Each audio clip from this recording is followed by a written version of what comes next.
Halo geng, kita masuk kepada part yang kedua ya untuk pembahasan soal-soal UTBK SBMPTN ya.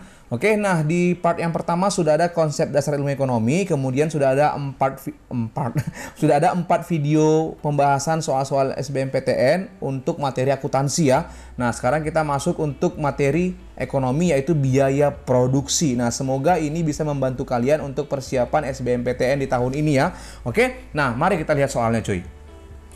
Nah, soal yang pertama, pada saat biaya variabel rata-rata atau AVC sama dengan biaya marginal atau MC, maka, nah untuk membantu teman-teman menjawab soal ini, maka saya akan sediakan tabel lagi, kurva biaya produksi. Nah, di mana katanya biaya variabel rata-rata sama dengan biaya marginal. Berarti kalau sama, mereka harus saling berpotongan cuy.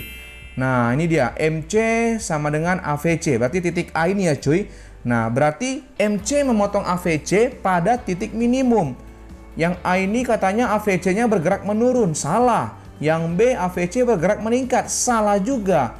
Nah, yang C biaya total rata-rata bergerak menurun. Nah, biaya total rumusnya adalah total fixed cost tambah total variable cost. Berarti kalau seandainya dia biaya total rata-rata berarti average total cost itu harus sama dengan average variable cost. Kan gitu logikanya. Berarti average total cost-nya juga itu harus berada pada titik minimum. Nah, maka jawabannya itu adalah E. Wow, mudah banget, ya kan? Nah, gitu dia, geng. Oke, kita lanjut ya, cuy. Nah, soal yang kedua. Sebuah perusahaan dalam pasar persaingan sempurna memproduksi 5.000 unit produk dan menjual dengan harga 10.000 per unit. Perusahaan tersebut akan memperoleh laba jika penerimaannya lebih besar daripada pengeluarannya. Itu konsep laba cuy. Ya kan? Berarti kita hitung dulu penerimaannya. Total revenue itu rumusnya apa? Harga dikali quantity. Nah, berarti penerimaan totalnya adalah 10.000 dikali 5.000 yaitu 50 juta total penerimaannya. Maka total pengeluarannya harus di bawah 50 juta. Karena apa? Karena kalau laba TR lebih besar daripada TC, kalau dia rugi TR lebih kecil daripada TC. Maka jawabannya ini adalah B. Biaya total kurang dari 50 juta. Wow, mudah banget ya. Oke, mudah banget ya geng, bukan murah, mudah. Oke, karena ini soal. Nah, kita lanjut cuy. Soal yang ketiga, kurva biaya rata-rata atau average cost berbentuk U terbalik karena berlakunya hukum the law of diminishing return. Sebenarnya gampang cuy. Harusnya bukan AC yang berbentuk U terbalik, melainkan apa? Kurva marginal product dan total product karena dia berbicara hukum law of diminishing return. Itu berlaku untuk hukum tambahan hasil yang semakin lama semakin menurun. Berarti ditambah tenaga kerja maka total produknya akan menurun, ya kan? Mula-mula meningkat, lama-lama makin menurun total produk dan menjelang produknya, ya. TP dan MP-nya akan menurun jika tenaga kerja terus ditambah. Ya, maka kalau kita lihat pun di sini AC ini bukan berbentuk U terbalik. Berarti pernyataan yang di atas salah. Kita lihat alasannya, sebab pada waktu biaya rata-rata minimum, ya kan? Nah, ini sama dengan biaya marginal cost. Yes, karena mereka berpotongan. Benar, berarti salah benar. Jawabannya adalah D. Wow, mudah banget, ya kan? Mari kita lanjut cuy. Nah, yang berikutnya adalah biaya total atau total cost adalah, nah ini rumusnya cuy. Kalau kita lihat rumus ini nggak ada jawabannya cuy, tapi kita harus jabarkan dulu cuy. Nah, average fixed cost, total fixed cost per Q. Sementara average variable cost, total variable cost per Q. Ya kan? Berarti kalau seandainya kita hilangkan variabelnya menjadi AC sama dengan TC per Q. Sehingga TC sama dengan AC dikali Q, ya kan? Nah, maka kalau kita lihat di sini udah dapat jawabannya. TC adalah hasil kali AC dengan jumlah ataupun output. Maka jawabannya adalah A. Wow, mudah banget, ya kan? Mari kita lanjut. Oke geng, soal yang kelima. Kurva biaya marginal atau MC memotong kurva biaya rata-rata atau AC pada saat kurva. Ini soal yang tadi juga nih, yang bersama cuy. Nah, kalau kita lihat di sini MC dan AC itu saling berpotongan ketika AC berada di titik minimum. Maka jawabannya adalah B. Wow, mudah banget ya kan? Mari kita lanjut. Nah, soal yang selanjutnya, keadaan tidak untung dan tidak rugi atau impas atau break even point atau BEP suatu perusahaan terjadi pada saat ya kan penerimaan sama dengan pengeluaran, kan gitu ya logikanya kan. Nah, oke. Karena laba atau rugi dihitung dari total revenue dikurang total cost. Berarti kalau titik impas itu terjadi pada saat total revenue sama dengan total cost. Sementara total revenue rumusnya itu adalah P dikali Q. Sementara total cost itu rumusnya adalah AC dikali Q. Loh, kok bisa? Dari mana? Dari sini cuy. Ya kan? AC sama dengan TC per Q. Sehingga dari soal yang sebelumnya tadi kan mirip kan? Sehingga TC sama dengan AC dikali Q. Nah, berarti P sama dengan AC kan gitu. Atau P dikali Q sama dengan AC dikali Q. Ya kan? Berarti P sama dengan AC. Harga barang per unit sama dengan biaya rata-rata. Itu dia, makanya jawabannya adalah A. Wow, mudah banget. Ya kan? Itu cuy. Mari kita lanjut. Oke, ini juga hampir sama dengan soal yang tadi. Perusahaan akan mencapai titik impas atau break even point jika perusahaan berproduksi pada saat... Nah, ini deh, geng. Nah, laba tadi kan TR harus lebih besar daripada TC. Rugi kebalikannya, TR-nya lebih kecil daripada TC. Sehingga titik impas itu adalah TR sama dengan TC, di mana TC itu adalah TFC tambah TVC. Nah, ini agak sedikit berbeda dengan yang sebelumnya tadi kan gitu. Ya kan? Oke, sementara TR tadi P kali Q kan? Nah, maka jawabannya adalah E. Ya kan? Artinya TR harus sama dengan TFC tambah TVC. Jawabannya adalah E. Wow, mudah banget, ya kan? Nah, itu dia cuy. Jadi ini agak-agak sulit-sulit sih sebenarnya juga, apalagi materi biaya produksi ini. Ini materi ini menggemaskan sekali sebenarnya. Oke, mari kita lanjut ya. Nah, ketika biaya marginal lebih besar daripada penerimaan marginal, maka perusahaan akan... Nah, jadi kalau dia mau untung, gampang cuy. Kalau lebih besar biaya marginalnya daripada penerimaannya, maka supaya untung dia ya sudah kurangin aja output yang dihasilkannya. Kurangi jumlah outputnya. Kan gitu dia. Karena laba maksimum itu kan MR sama dengan MC. MR lebih besar daripada MC, itu terjadi rugi. Lebih kecil, maaf. MR kecil MC, rugi berarti. Sebaliknya kalau MR lebih besar daripada MC berarti laba. Nah, berarti ketika biaya marginal atau marginal cost lebih besar daripada penerimaan marginal, perusahaan itu akan rugi kan gitu. Ya kan? Tetapi kan di sini kan nggak ada rugi katanya. Nah, semuanya bagaimana supaya laba kan gitu. Berarti supaya laba, maka perusahaan akan mengurangi jumlah output agar labanya maksimal. Jawabannya adalah C. Wow, mudah banget, ya kan? Mari kita lanjut. Yang selanjutnya, kurva biaya rata-rata atau average cost perusahaan yang berada pada pasar persaingan sempurna berbentuk, wow, gampang sekali cuy. Nah, ini dia cuy. Ini adalah kurva PPS, pasar persaingan sempurna. Nah, kan? Nah, ini MC dan ini AC. Nah, AC-nya tetap berbentuk U. Maka jawabannya itu adalah D. Wow, mudah banget, ya kan? Itu dia, geng. Kita lanjut. Pernyataan yang paling tepat berkaitan dengan biaya produksi adalah, nah ini harus kita buat kurvanya, geng. Ya, kurva, ya, harus kita buat kurvanya. Kurva marginal atau MC memotong AC pada saat kurva AC menurun. Kita lihat MC memotong AC.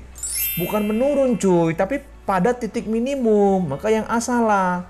Kurva MC memotong kurva AC pada saat AC naik. Bukan naik juga cuy, pada saat AC minimum. MC memotong AC pada saat AC-nya minimum. Nah, yang B salah berarti. Kurva MC memotong kurva AC pada titik minimal kurva AC. Pada titik minimal. Minimum sama tuh ya. Iya, benar lah. Benar, yang C benar. Kemudian yang D. Ya. kurva MC memotong kurva biaya variabel rata-rata atau AVC pada saat kurva AVC naik. Salah cuy, MC memotong AVC juga pada saat AVC-nya di titik minimum. Nah, kayak mana nih kan? Kemudian yang kurva MC memotong kurva AVC pada saat AVC menurun. Salah juga cuy, harusnya pada saat AVC minimum juga. Jadi MC memotong AC dan AVC pada saat AC minimum dan AVC juga minimum. Maka jawabannya itu adalah C. Mudah banget. Nah, gitu cuy. Mari kita lanjut. Nah, kelompok biaya yang tidak dipengaruhi oleh banyak sedikitnya volume produksi adalah biaya tetap ya. Maka jawabannya ini adalah A. Udah jelas ya cuy ya. Total fixed cost. Nah, ini gampangan ya. Yang tidak dipengaruhi oleh banyak sedikitnya volume produksi. Ya, ini biaya tetap lah. Oke, mari kita lanjut. Nah, hampir sama nih. Macam biaya yang tidak akan mengalami kenaikan jika jumlah output yang diproduksi bertambah adalah ini juga hampir sama kayak soal tadi ya. Maka jawabannya ini adalah biaya tetap juga C. Nah, ya kan? Mari kita lanjut. Pernyataan yang paling tepat yang berkaitan dengan biaya produksi. Ini hampir sama dengan soal sebelumnya. Ini saya kasih lagi kurvanya cuy. Nah, lihat. Nah, oke. Yang A ini dalam jangka panjang semua biaya akan menjadi variabel. Ini kita abaikan dulu lah ya. Karena mungkin kita belum ngerti kan. Tapi kita abaikan dulu ya. Kita lihat sesuai dengan kurva dulu. Kita mulai dari B dulu. Kurva AFC berbentuk horizontal. Salah cuy. AFC ini menurun gini ha. Salah yang B. Kurva AC dan AVC ya. Kurva AC dan AVC berbentuk U. AC dan AVC berbentuk U dan memotong kurva MC di titik minimum. Kurva AC dan AVC berbentuk U, iya benar. Memotong MC tidaklah, mereka memotong MC ketika MC udah mulai naik. Kebalik, harusnya MC yang memotong AC dan AVC pada titik minimum. Yang C ini kebalik ini. Kebalik, harusnya AC dan AVC. MC memotong AC dan AVC pada titik minimum. Terbalik ini cuy. Ya kan? Kemudian yang D. Kurva TC selalu berbentuk linear dan dimulai dari besarnya FC. Kurva total cost ini tidak berbentuk linear cuy. Kemudian dan tidak dimulai dari FC. Salah cuy. Nggak ada jawaban yang benar nih. Yang A tadi belum ya. Nah, kemudian TC sama dengan TFC tambah TVC tambah salah cuy. Nggak ada MC di sini. Ini total cost sama dengan total fixed cost tambah total variable cost. Nah, berarti jawabannya itu ya udah pasti tinggal yang ini kan. Nah, kita lihat. Dalam periode jangka panjang semua biaya adalah biaya variabel. Karena dalam jangka panjang jumlah produksi akan selalu berubah-ubah. Maka jawabannya itu adalah A. Wow, mudah banget, ya kan? Oke, mari kita lanjut. Nah, soal yang nomor 14, pernyataan yang benar untuk menggambarkan karakteristik kurva biaya produksi. Jadi, geng, untuk materi biaya produksi ini, kamu memang harus benar-benar memahami yang namanya kurva biaya produksi, cuy.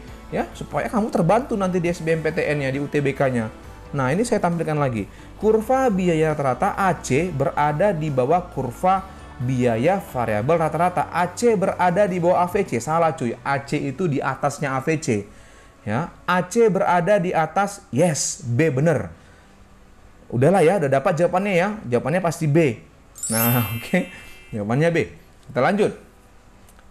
Kemudian kelompok biaya yang tidak dipengaruhi oleh banyak sedikitnya volume produksi. Tadi udah nih ya, total fixed cost jawabannya adalah A. Mudah banget ya kan? Nah, itu dia. Oke. Mari kita lanjut. Nah, soal nomor 15 lagi sih? Nomor 16 nih ya cuy. Nah, tadi soalnya double sih sebenarnya itu saya buat. Maaf ya, maafkan saya ya. Maaf ya, jangan marah ya. Oke, nah, perusahaan pada pasar persaingan sempurna yang memaksimalkan laba dihadapkan pada kondisi harga sama dengan. Nah, ini dia cuy kurvanya cuy. Kalau dia memaksimalkan laba. Nah, ya. Nah, ini dia. Kalau dia di sini, kalau AC-nya di sini berpotongan sama MC di sini ya, maka dia laba normal karena pasar persaingan sempurna dalam jangka panjang dia memperoleh laba normal, tapi dalam jangka pendek dia bisa rugi dan bisa untung. Nah, jadi kalau dia mau memaksimalkan laba, berarti dia AC-nya ini berada di bawah, cuy. Nah, kalau dia rugi, AC-nya di atas ini memotong MC. Di sini dia. Nah, ini saya kasih aja ya, cuy. Terus tulisannya, cuy ya. Nah, gini dia. Ini kalau dia rugi, di sini dia motongnya, ini AC. Nah, ini kalau dia rugi, ini laba maksimal dia di bawah. Tapi kalau di sini dia motongnya, cuy. Nah, di sini AC, maka ini laba normal. Nah, ya. Kalau di sini dia rugi, di sini dia laba maksimal, memaksimalkan laba maksudnya ya. Di sini dia laba normal dalam jangka panjang, di sini laba normal. Nah, itu dia. Sehingga kalau kita lihat di sini ya, pilihannya dalam pasar persaingan sempurna yang memaksimalkan laba dihadapkan pada kondisi harga sama dengan, berarti P sama dengan ini P. P sama dengan penerimaan marginal ya, marginal revenue karena ini mereka berpotongan di sini ya. Kemudian penerimaan rata-rata ya sama dengan marginal revenue ya, MR, ini ya, P sama dengan MR, ini MR, ini MR ya, ini P sama dengan MR sama dengan AR. Kemudian penerimaan rata-rata berarti penerimaan rata-rata ya, ini penerimaan rata-rata average revenue ya, ini average revenue MR sama dengan AR ya. Jadi ketika produsen berada dalam pasar persaingan sempurna, maka ketika dia memaksimalkan laba berarti harganya harus sama dengan MR sama dengan AR. Kemudian sama dengan MC karena ya MC kan memotong di sini dia. Nah, ini MC, tapi AC-nya tidak karena AC di bawah, cuy. Tidak ada berpotongan dengan titik ini. Nah, itu dia. Maka jawabannya ini adalah 1, 2, dan 3 ya. Saya ulangin ya. Yang AC memotong MC di atas ini dia rugi. Ya, rugi maksimal. Kemudian kalau dia di bawah AC memotong MC-nya, ini adalah laba maksimal. Kalau dia di sini berpotongannya, maka ini AC memotong MC di sini, ini laba normal dalam jangka panjang. Ya. Nah, inilah kurva pasar persaingan sempurna berbentuk horizontal di mana harga sama dengan penerimaan revenue sama dengan average revenue. Kenapa? Karena dalam pasar persaingan sempurna si produsen tidak bisa membuat harga, tidak bisa menentukan harga. Produsen bersifat price taker. Nah, itu dia. Maka jawabannya adalah 1, 2, dan 3 yaitu A. Ya, karena labanya di sini dia. Nah, jawabannya adalah A. Oke? Wow, mudah banget. Nah, itu deh, cuy. Oke, mari kita lanjut. Oh, udah habis, cuy. Oke, terima kasih buat teman-teman yang sudah menonton channel saya, video saya. Di like, di komen, dan di subscribe ya, geng ya. Biar nambah subscribernya, geng. Aduh. Oke, terima kasih semuanya. Sampai ketemu lagi dalam video selanjutnya. 3, 2, 1, go close the door. Bye-bye.